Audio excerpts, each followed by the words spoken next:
Pakinggan natin mga kapatid ang sinabi ng isang ministro o alagad ni Manalo sa isang video o open forum nila sa Templo Central at ito ang kanyang sinasabi. Inilagay ng Diyos sa kaiba-ibabaw ng lahat ng mga nilalang, pinadakila at inutos ng Diyos na sambahin. Kaya kami po na mga kaanig sa Iglesia ni Cristo, sumasamba sa Panginoong Jesucristo, hindi dahil sa Diyos, kundi utos ng Diyos na siya'y sambahin. Pero kung ang pag-uusapan, yung likas na kalagayan niya, gaya ng tanong ni Leonardo Rocco ng Batasan Hills, mapatutunayan daw ba talagang si Kristo ay tao? Batay sa Biblia? Opo. Juan 8:40. Ito po ay pangungusap mismo ng Panginoong Jesucristo. Ito po. Ngunit, ngayon pinagpipilitan ninyong patayin ako na isang taong nagsasalita sa inyo ng katotohanan narinig ko sa Diyos. Siguro naman, kumbaga, sa kasabihan nga nila, tapos na boxing dapat dito eh. Kasi si Kristo po mismo nagsasalita eh. Ano sabi niya? Ako na isang tao. Eh, tapos na, usapan dapat. Siya may sabing si tao eh. Anong uling tao siya? Na isang taong nagsasalita sa inyo ng katotohanan na aking narinig sa Diyos. Kasama sa katotohanan, yung sinabi niya na siya'y tao. Ba't po magagalit yung iba pag sinabi po namin si Kristo tao? Sa likas na kalagayan. O yan, napakinggan natin ng isang alagad ni Manalo o ministro, di ko alam ang pangalan nito na ikinotes niya para patunayan na si Kristo ay tao at hindi Diyos sa 8:40 ng Juan na tao! Ngayon sila na nagsasaysay sa inyo ng katotohanan na aking narinig sa Diyos. Ito hindi ginawa ni Abraham. Teka muna. Yan ba 8:40 ng Juan napapatunayan na si Kristo ay hindi Diyos? Unang-una, wala namang sinabi si Kristo sa 8:40 ng Juan na hindi ako Diyos. Kasi, isa yan sa ginagamit ng mga ministro ng Iglesia ni Manalo kapag hinahamon mo ng showdown. Mayroon ka ba kang mababasa sa Biblia, letra por letra, na sinabi ni Kristo na hindi ako Diyos? Babasahin nila. O sige, pag nabasa ko, talo ka na. At nang i-coach nila, yung 8:40 ng Juan, ngunit pinagsisikapan nyo kung patayin na tao. Hindi sila magbasa eh. Ano eka?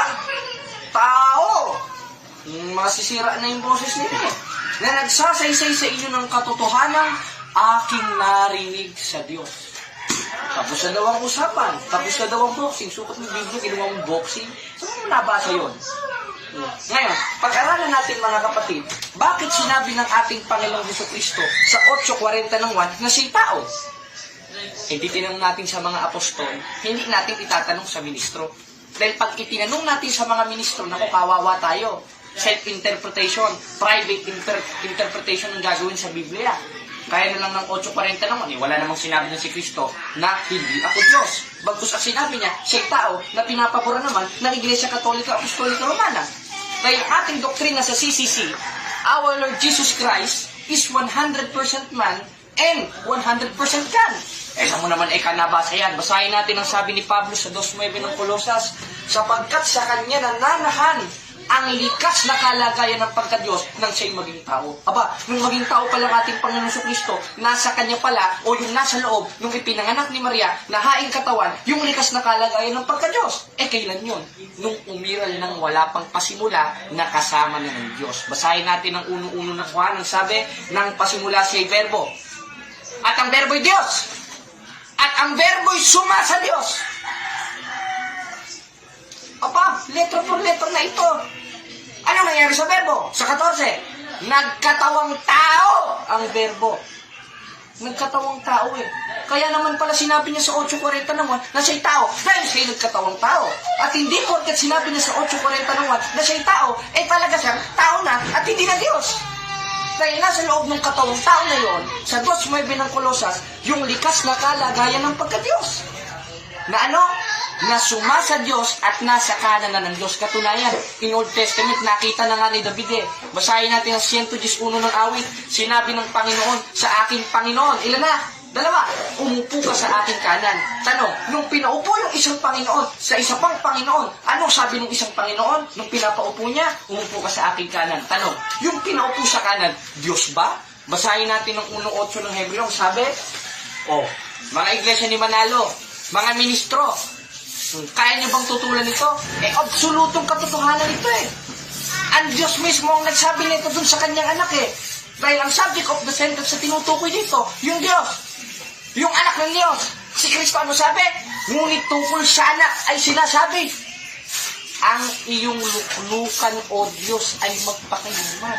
Aba, yung nakita pala ni David na nasa kanan ng Diyos na pinaupo pa ng isang Panginoon at yung isang Panginoon, sabi sa 1.8 ng Hebreo, ay Diyos. Sino yun? Si Manalo ba? Si Felix ba? Basahin natin ang 3.1 ng Kolosas. Kung kayo ngayon muling binuhay na kalakip ni Kristo, ay hanapin ninyong mga bagay na nangasa itaas sa langit, na kinaroroonan ni Kristo. Na ano? Na nakaupo sa kanan ng Diyos. Klaro. Wala pang pasimula, nandun na si Kristo. Katunayan, in Old Testament, sa 111 ng awit, nandun na si Kristo. At ang sabi sa kanya, nung pinaupo siya ng Ama, o nung isa pang Panginoon, ang iyong luklukan mo, Diyos, ay magpakilanman. Tanong, kailan nangyari yun? Basahin natin ang 8.23 ng Kawikaan, siya'y nailabas ng wala pang pasimula, bago nilikha ang langit at lupa. Hindi nga tao ito. Hindi nga ito yung sinasabi ng mga ministro ng Iglesia ni Manalo na tao at hindi Diyos. Bakit? Saan ba naman nakakita ang tao yung mayroon na walang pasimula? Kasama na ng Ama, sumasayos na. Ngayon, ang argumento ng mga IMC dyan, mga kapatid, mga kababayan, mga igsuon, plano daw ang nasa uno-uno ng 1. Paano mo sasabihin plano ay may kalagayan na? Basahin natin ha. Nang pasimula siya'y verbo. At ang verbo'y Diyos. Kung plano yan, sana ang nakalagay dyan, ang verbo'y magiging Diyos. Bakit? Hindi pa umiiral, plano pa lang eh. Hindi naman eh. Ang nakalagay, ang verbo'y Diyos at ang verbo'y suma sa Diyos. Ibig sabihin ng suma sa Diyos, kasama na ng Diyos. Nasa kanan na ng Diyos. In Old Testament, 111 ng awit, kasama na ng Ama. Pinaupo na sa kanan niya. At yung pinaupo sa kanan niya, sa 1.8 ng Hebreo, tinatawag na Diyos ng Diyos. Kaya yun, mga kapatid, klarong-klaro na ang Diyos na mismo na nagpapatotoo at nagsasabi na ating Panginoon Kristo ay Diyos. O ngayon, himay-himayin natin. Kung plano ang verbo, bakit nasa kanan na?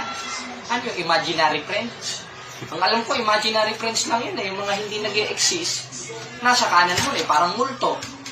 Ibig sabihin, ang Diyos pala ng Iglesia ni Kristo, may mental disorder. Bakit? May kinakausap na hindi umiiral May pinapaupong hindi umiiral Halimbawa, ganito, mga kapatid, bibigyan ko kayo ng isang lohika o isang example na ginagawa ng Diyos ng Iglesia ni Manalo. Ngayon, sa 1.8 ng Hebreo at sa 111 ng awit ang sinabi ng Panginoon sa aking Panginoon, umupo ko sa aking kanan. Tanong, yung pinaupo, umiiral o hindi umiiral? Umiiral. Halimbawa, nandito. Sinabi ni kapatid na Jared kay kapatid na JB, umupo ka sa aking kanan. Umupo. Bakit? Kasi, nandito na ang kapatid na JB. Umiiral na ang kapatid na JB. Ngayon, kung plano ang kapatid na JB, sinabi ni kapatid na Jared kay kapatid na JB, umupo ka sa aking kanan. Hindi pa naman umiiral si kapatid na JB. Lalabas to, may mental disorder ka. Kaya, mali yung analogy ng mga ministro ng Iglesia ni Manalo na ang ating Panginoon Kristo ay plano. Because in Old Testament, si David na mismo ang nagsasabi, dalawa ang Panginoon niya at yung isang Panginoon niya, pinaupo sa kanan ng isa pang Panginoon niya. Hindi pala ito plano. Umiiral na pala ito. Kaya ang konteksto sa 1.1 ng Hebreo, nang pasimula siya'y verbo. Ano ba yung verbo? Basahin natin sa 19:13 ng Apokalipsis, at siya'y nararamtan ng damit na winisikan ng dugo, at ang kanyang pangalan pala ito, hindi naman pala sinabi, at ang kanyang plano, at ang kanyang pangalan ay tinatawag na ang verbo ng Diyos. Therefore, ang verbo, pangalan pala. Pangalan ng ating Panginoon Kristo, nung wala pa siyang katawang tao. nung wala pang pasimula, gaya nung nasa 8.23 ng Kawikaan, ang sabi niya, siya'y nailabas nang wala pang pasimula. Kaya, mali talaga ang analogy ng Iglesia ni Manalo tungkol sa 1:1 ng 1 na yun ay hindi umiiral. Dahil may kalagayan eh. Ang verbo'y Diyos at ang verbo'y suma sa Diyos. Kasama na ng Diyos. Basahin ulit natin mga kapatid ang 1:1 ng 1 ang sabi, nang pasimula siya'y verbo. At ang verbo'y Diyos. Hindi naman sinabi, ang verbo ay plano ng Diyos. Wala namang nakalagay nun. At wala namang sinabi, ang verbo'y magiging Diyos. Kasi hindi pa umiiral eh. Patunay na umiiral, dun mismo sa konteksto ng 1:1 ng 1, nang pasimula si verbo, at ang verbo'y Diyos, at ang verbo'y suma sa Diyos, o kasama na ng Diyos, patunay lang yon na itong mga ministro, mga mangangaral, na nagsasabing plano ang ating Panginoon Kristo nang walang pasimula, mga sinungaling! Kanino ba galing ang kasinungalingan? Sabi sa 8.44 ng 1, nasa ng demonyo. Kaya, yung mga nagsasabing iglesia ng ating Panginoong Kristo ay plano, maghunos dili kayo. Kaya niyo bang tindigan sa diskusyon nito? Hinahamon ko kayo. Kaya niyo bang tindigan sa diskusyon nito? Hindi niyo kaya tindigan sa diskusyon nito eh. Bakit? Dahil itong 1:1 ng 1, patunay na hindi plano si Kristo. Patunay ito na umiiral na si Kristo. Dahil may kalagayan na at kasama na. Dahil kung plano yun, saka ba naman nakakita ang plano yung may kalagayan na? Pag sinabing plano, hindi pa existido. Si Kristo, existido, meron na nakalapat sa kanya na tungkulin, gaya ng nasa wala. Basahin natin ng may 6 ng Isaias, ang sabi, sapagkat sa ating pinanganak ng isang bata, sa ating pinanganak ang isang anak na lalaki, at ang kanyang pangalan tatawagin kamanghang-mangha, tagapayo, makapangyarihang Diyos. Sino ito? Wala namang ibang pinanganak sa Jerusalem, kundi si Kristo. Na tinutukoy sa may 6 ng Isaias. Kaya ang ating Panginoon Kristo, yung Old Testament pa lang, may hula na sa Kanya na siya'y tatawagin makapangyarihang Diyos. Kaya mali yung analogy, mga kapatid, at eksplanasyon at interpretasyon ng mga iglesia ni Manalo ng ating Panginoon Kristo ay plano lang dahil umiiral na ng walang pasimula. Kasama na ng Diyos, pinaupo na ng Diyos, at ang Diyos na mismo nagsabi sa 1:8 ng Hebreo na tinawag siyang Diyos. O kaya mo bang tindigan ito, Michael Sandoval? O hinihintay ko ang panig ninyong mga iglesia ni Kristo sa inyong programa sa Ang Tamang Daan sa YouTube. At sa sa ano ba pangalan na? INC TV. O ngayon, kaya nyo bang tindigan ito? Hindi nyo kayang tindigan ito dahil ito ang katotohanan eh. Ngayon, himayin natin yung isa pang argumento nila sa 8.40 ng 1. Ngayon, bakit nga ba sinabi ni Kristo sa 8.40 ng 1 na siya'y tao? Dahil nagpakababa siya, mga kapatid. Basahin natin sa Pilipos 2:5 hanggang 8 ang nakalagay, magkaroon kayo ng pag-iisip na ito'y na kay Kristo Jesus din naman. Na ano? Na bagamat siya'y Diyos, hindi niya inaring isang bagay na nararapat panagnan. Alin? Yung pagkapantay niya sa Diyos. Bakit? Persona siya ng Diyos eh. Kaya pantay sila ng Diyos. Ano sabi? Pagkus hinubad niya ito, nag-anyong alipin, nakitulad sa tao. Alin yung hinubad niya? Yung pagkapantay niya sa Diyos. Sa paanong paraan? Nagkatawang tao siya o pumasok siya sa sanlibutan gamit yung haing katawang nasa sinapupunan ni Maria sa 15 ng Hebreo. Na kaya't pagpasok niya sa sanlibutan ay sinasabi, haing at tandog ay hindi mo ibig, ngunit isang katawan ang sa akin inihanda mo. At yung katawang tao niyon yung ginamit ni Kristo para makapagkatawang tao sa 1:14 ng 1 para magpakababa si Kristo. At hindi nangangahulugan yun, si Kristo ay tao at hindi Diyos. Kaya, ang sabi sa Pilipos 2:5 hanggang 8, siya'y nagpakababa. Kaya instant na sabihin niya, siya'y Diyos, sa 8:40 ng 1, sinabi niya siya'y tao. Bakit? Dahil unang-una, Pilipos 2:5 hanggang 8, nasa pagpapakababa siya. Pangalawa, nasa kalagayang tao siya o nasa loob yung pagka-Diyos niya na nasa kanan ng Ama at umiral ng walang pasimula at walang kamatayan dun sa haing katawan na ipinanganak ni Maria. Kaya ang sabi ni Pablo sa 2:9 ng Kolosas, sapagkat sa kanya nananahan ng likas na kalagayan ng pagka-Diyos nang siya'y maging tao. Tanong, nung sinabi sa 8:40 ng 1 na siya'y tao, ibig sabihin ba nun, hindi na siya Diyos? Hindi. Dahil sabi ko nga kanina, kaya niya sinabi yun, siya'y nagpakababa at nasa kalagayang tao. At bukod sa sinabi niyang siya'y nagpakababa, nasa loob ng katawang tao na yon na sinabing siya'y tao, yung pagka-Diyos nang meron lang walang pasimula. Iniikot-ikot lang natin para maintindihan natin, mga kapatid. Ngayon, palpak ba ang mga ministro ng Iglesia ni Manalo sa paggamit ng 8.40 ng 1? Palpak na palpak. Katalampak, takpak, takpakan. Palpak, mga kapatid, mga igsuon. At yung mga ibang sekta naman, na naniniwalang si Kristo'y Diyos, panoodin nyo ito. Hindi ba palpak sila gumamit ng 8.40 ng 1? Ngayon, anong patunay sa Biblia na ang ating Panginoong Hesukristo'y Diyos? Ngayon, himayin natin yung 2.9 ng Kolosas. Parang naghihimay lang tayo ng isda eh. Kumbaga, nanamnamin natin, mga kapatid, yung talata.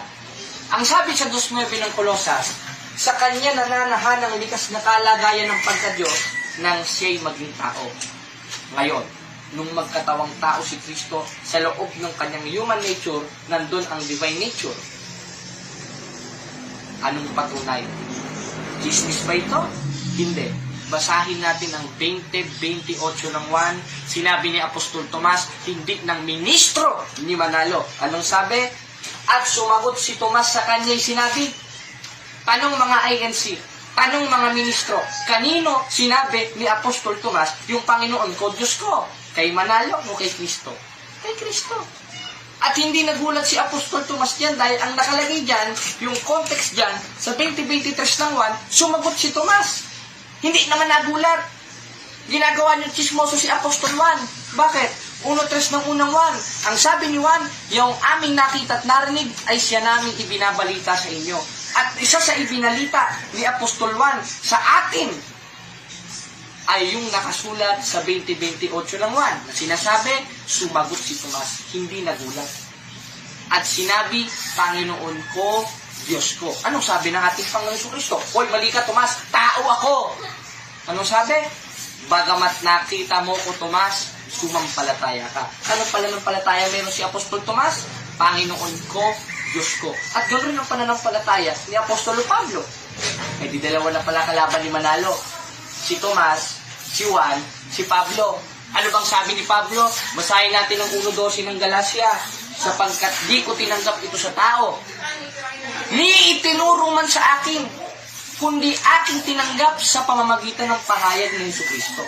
Aba, yung karunungan palang itinuturo ni Pablo, hindi niya tinanggap sa tao, ni itinuro man sa kanya. Therefore, ang nagturo sa kanya, hindi tao. Sino? Kundi aking tinanggap sa pamamagitan ng pahayag ni Jesucristo. Patunay lang yun, ang ating Panginoon Jesucristo ay hindi tao kundi Diyos. Bakit? Hindi niya nga tinanggap sa tao yung karunungan niya.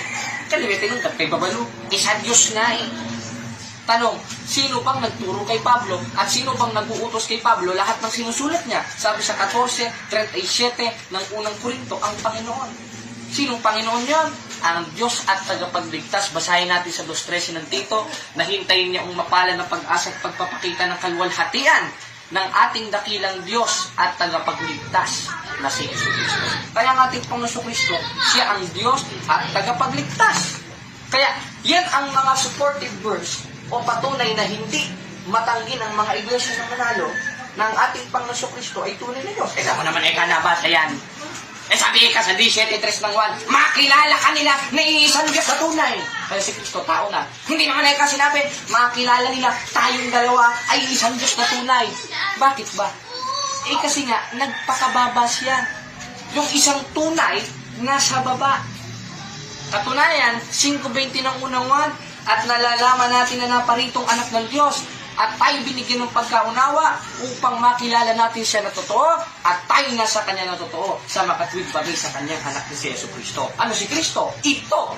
Dahil kung ang subject of the sentence dyan, yung paliwanag ng Iglesia ni Manalo na ang tinutukoy dyan yung Ama, dapat doon. Hindi naman doon. Ito eh. Ito ang tunay na Diyos at buhay na walang hanggan. Alin? Yung naparito. Eh ba't hindi ka sinabi ni Kristo, makilala ka nila, tayong dalawa ay isang Diyos na tunay. Dahil kaya naparito si Kristo, 5:37 ng 1, hindi upang patotohanan ng sarili niya, kundi upang patotohanan ng Ama. At ang Ama ang magpapatotoo sa Kanya. At isa sa patotoo sa Kanya ng Ama, 1:8 ng Hebreo, ang iyong luklukan o Diyos ay magpakilanman. Ngayon, Ibig sabihin ba, sinabi ni Cristo 17:3 ng 1, makilala ka nila na iisang Diyos na tunay, hindi na siya Diyos na tunay. Klarong-klaro na nga eh. Sa 5:20 ng unang 1, na yung naparito, tunay na Diyos at buhay na walang hanggan. Ngayon, bakit sinabi sa 17:3 ng 1, makilala ka nila na isang Diyos na tunay? Saan? Sa langit. Bakit? Dahil yung ama lang nandun, isa nagkatawang tao eh. At yung isa namang nagkatawang tao na naparito, 5:20 ng unang 1, tunay na Diyos at buhay na walang hanggan. Kaya isa lang yung tunay na Diyos sa langit no. Bakit? Yung isang persona nandito eh. Nagpakababa eh. At nung nakita ni Juan, 20:28 ng 1, tinawag ni Juan na Panginoon ko, Diyos ko. Na yung isang tunay na Diyos nandito, naparito, ito, ang tunay ng Diyos at buhay na walang hanggan. Kaya sinabi niya doon, makilala ka nila na isang Diyos na tunay sa langit. Kaya nga siya nakatingala eh. Pero, nung nandun siya sa langit ng ating Panginoon Kristo, di pa nagkakatawang tao, anong tawag sa Kanya?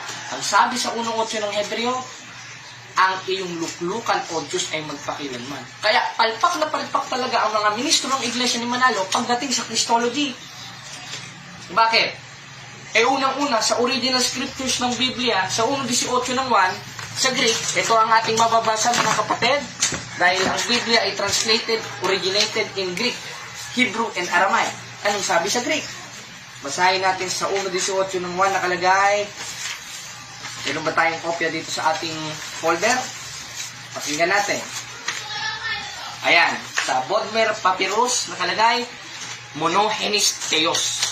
Letra por letra. Monogenes Theos. Ibig sabihin ng Theos, God. In Hebrew, Elohim. Sa English, God. Sa Tagalog, Diyos. Sa Portuges, Diyos. Ngayon, ano ang ating Panginoon Kristo ayon sa matatandang salin ng Biblia? Monogenes Theos. Ngayon, isang tanong ng Muslim na ating nakalaban na si kapatid na Rashid Indasan, saan mo ikaw nabasa na sinabi ni Kristo na siya Diyos? Yan rin ang tanong ni Felix Manalo eh. Basahin natin dito sa isang salin ng Biblia, sa The Holy Peshitta Bible Transliterated. Kita ba sa screen? Ayan. Anong sabi? I said to you that you shall die in your sins. For unless you shall believe that I am, ako, I am the living God. Sino nagsabi? Si Kristo. Letra po letra. Na ano? I am the living God. Synoptic Gospel mismo ni Kristo ito eh. 8:24 ng 1. I am the living God. Sinabi mismo ni Kristo na siya ay tunay ng Diyos. Siya ang Diyos na buhay. Ngayon, huwag na tayong magdududa mga kapatid tungkol sa kalagayan ng ating Panginoon Kristo.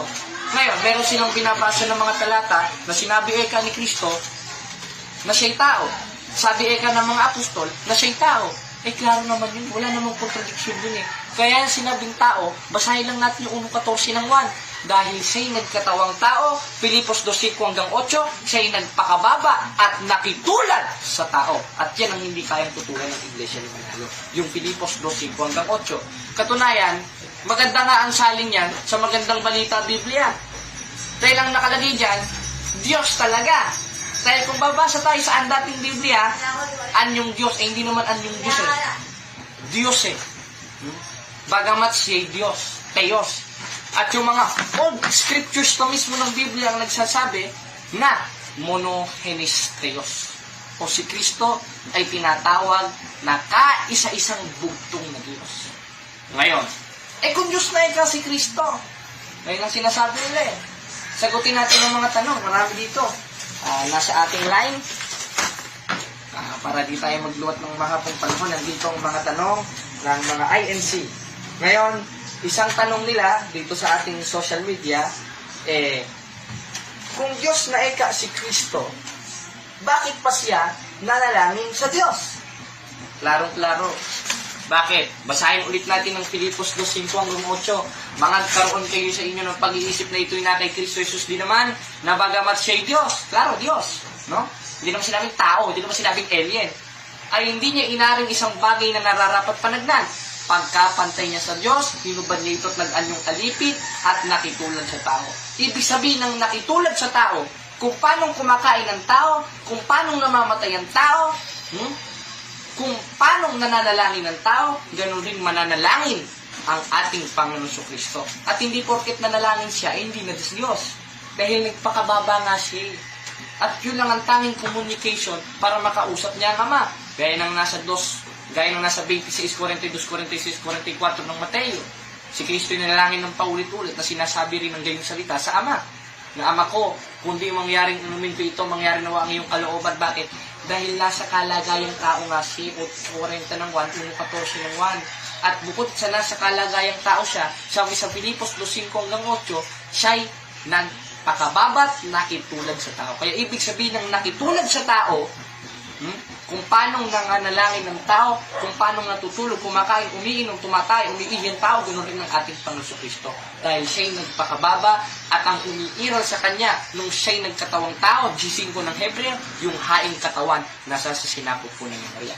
Ito naman ang sunod na tanong sa ating, ito, ang dami Ang daming nagaan dito sa ating cellphone, kapatid na JB. Sa totoo lang, napakaraming tanong. Sasagutin rin natin ito. Kung Diyos mo na si Kristo, Diyos mo rin ang Ama, ano po ang Espiritu Santo? Diyos rin po ba? Aba, Diyos rin ang Espiritu Santo.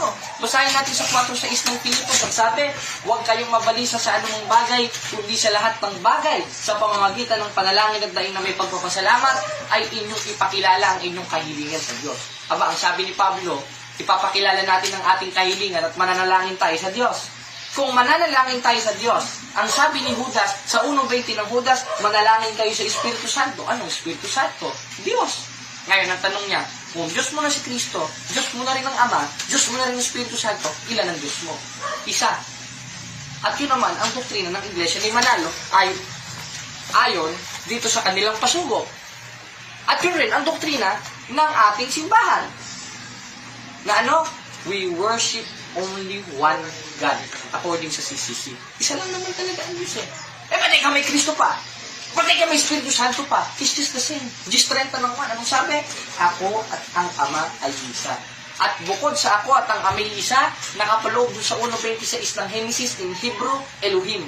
Ibig sabihin ng Elohim in 4:30 of Hebrew interlineal, Gods, plural. Pero nakapaloob sa isang kalagayan at yun ang Santissima Trinidad o the Holy Trinity. Saan mo naman nabasa yan? Chismis naman yan. O basahin natin dito sa isang salin ng Biblia. Sa, ito, mga kapatid, ipapakita natin sa screen dito sa 17 of Revelation, Amplified Bible 2015. Anong sabi?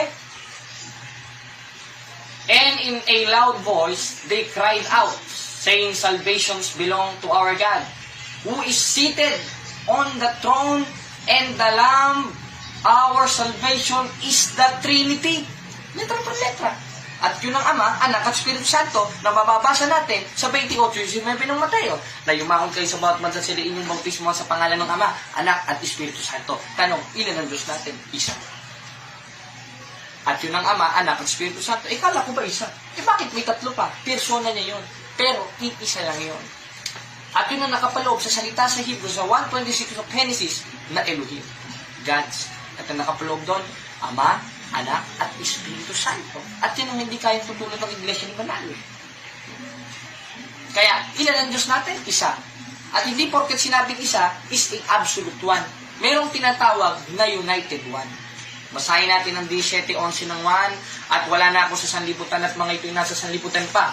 At ako'y paririyan sa iyo amang banal, ingatan mo sila sa iyong pangalan, yaong mga binigay mo sa akin, upang sila'y maging isa gaya naman natin. Yung sila, plural, pumapatungkol sa mga alagad. Ngayong plural na yun ay pumapatungkol sa mga alagad, ilan sila? Madami. Anong ginawa? Pinag-isa. Hindi isa pala sila. Kaya, hindi porket sinabing isa is a absolute one. Pag sinabing isa sa Biblia is a united one.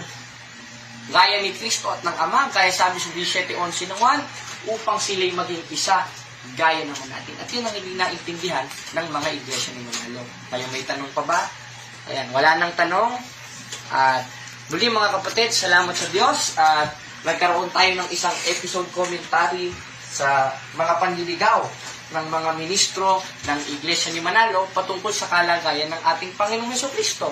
Kaya, kung meron silang binabasa Na sinabi eka ni Kristo na siya'y tao, sinabi eka ng mga apostol na siya'y tao, wala naman tayong pakailam dun eh. Bakit?